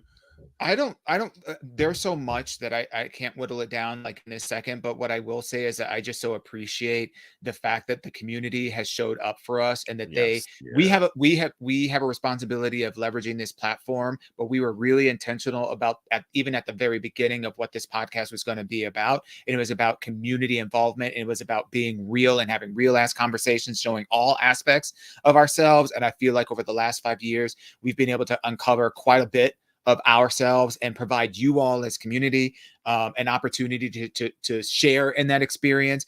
And we're just so grateful. And we don't take the responsibility that we have, not only from an entertainment perspective, but also from a human being perspective with this podcast lightly. So thank you. Yeah. Absolutely great. And for me, I guess, and my shout out is just to my Judies, to my sisters, to my aunties. I mean, like, I know that we do this because we are friends like this in real life, but I also know that it's a blessing to have friends like y'all in real life and have a passion project with people that I love so much. I mean, I think about that game that we played earlier, and I know for a fact so many of those questions I've learned about myself with the help of you two in this podcast, right? And just having these open conversations and being vulnerable and creating a space that's safe for everyone to say, hey, this is how I'm feeling, this is what I'm thinking, this is what I'm going through, and giving perspective, but at the same time, like Dewan said, not judging, right? And being like, hey, this is where you are, we see you, I've been there, this is what helps for me. Take what you can from it to get to where you go, where you need to get to, but know that if there's anything you need, I got you. And that's just, it's so nice to have two people in my life that I know that without a doubt I can call y'all anytime, and I just know that I'm gonna be okay. So I think I almost cried. That's the extra feeling. That's 5 years. 5.5 feelings. Y'all almost saw you almost saw a thug tear, y'all. Almost saw a thug tear. She almost saw that Fantasia auntie tear. Girl. Damn. She's sucking them tears back so hard, she's gonna start lactating. So, you need to get your prolactin checked. Like you both nailed it. I mean, it's gone quickly because that's what I was going to say to finish my thought. It's like I went back just to see what Ask Your Aunties was like the first episode, and it was episode 10, and to even just listen to the setup of like the Ask Your Aunties questions, how it's just evolved and things like that over time. It's just interesting to listen to those earlier episodes. But it's just like to go from like the 2-hour episodes to like maybe like hour and change episodes, but then just the journey and the ride has been so cool. And the things I've just learned about you two and learned about guests and learned from the community, it's just like that. I'm a nerd in that regard. Like I enjoy learning. And it's been cool, the stuff that I've learned from you two specifically, and then to see the vulnerability of you two and still wanting to be vulnerable, because it's not easy. Like we're opening ourselves up to ridicule. We're opening ourselves up to people to pry maybe more than we're used to, and things literally like that. The internet. Literally The internet. But to know that it is bigger than that, to know that like we do have a platform to kind of like represent and be seen for our community, has been something that we have definitely not taken lightly. And yeah, I don't know. It's just been a cool ride. And 5 years literally has gone like that. And I'm like, that's a half a decade, like 200. This is episode 272. Then obviously we have some in the vault, some that we're saving for a rainy day. So like we damn near done almost 300 episodes, but to still be able to talk and learn and grow and still find additional people to come on to teach us stuff and to entertain and things like that, it's been a blast. And honestly, we can't do it without the community. And it's cool to see even the community, how they kind of interact with each other now too. Like I'm like, that's y'all. Have a ball. Have a ball. Have two. or 4 or 6 or 8, Juggle them all. Juggle them all. But yeah, no, and we've had like Dom in here, Smithy in here, and then day one, day ones, and I mean Jarrell too, and then, Jarrell's our friend, so I mean he better been a day one. No, just better been a day one. No, but then to someone to even like a Sam that's like, this is my first live with seeing you guys and things like that. It's just cool to just continue to see the growth of everything. And here we go. Cheers to however many more we gonna do. And there's just a lot of cool stuff bubbling though right now too. That's been very, very interesting and cool. So stay tuned to that. Check out Bad Queers this week. It's a crossover week. So the episode that comes out tomorrow is a brand new episode with Bad Queers. And we're also on their episode that comes out tomorrow as well. That's good. And then I don't know. Anything else? Wash your hands, your lesson, yes. Get some merch, 15% off, MR5 until the end of the month. So go get you some new merch out there, some new stuff. And I feel like I'm just rambling, but what else? Anything? That's it. I'm ready to take these 40 inches off. So come on, let's go. 40-inch heels. All right, community. Wash your hands, your legs, and your ass. We will see you next week, next year, the next 5 years. And thank you again. Love you. Bye. Oh, and then Smithy said, make Rue laugh. That's how you take the crown. You right. Bye.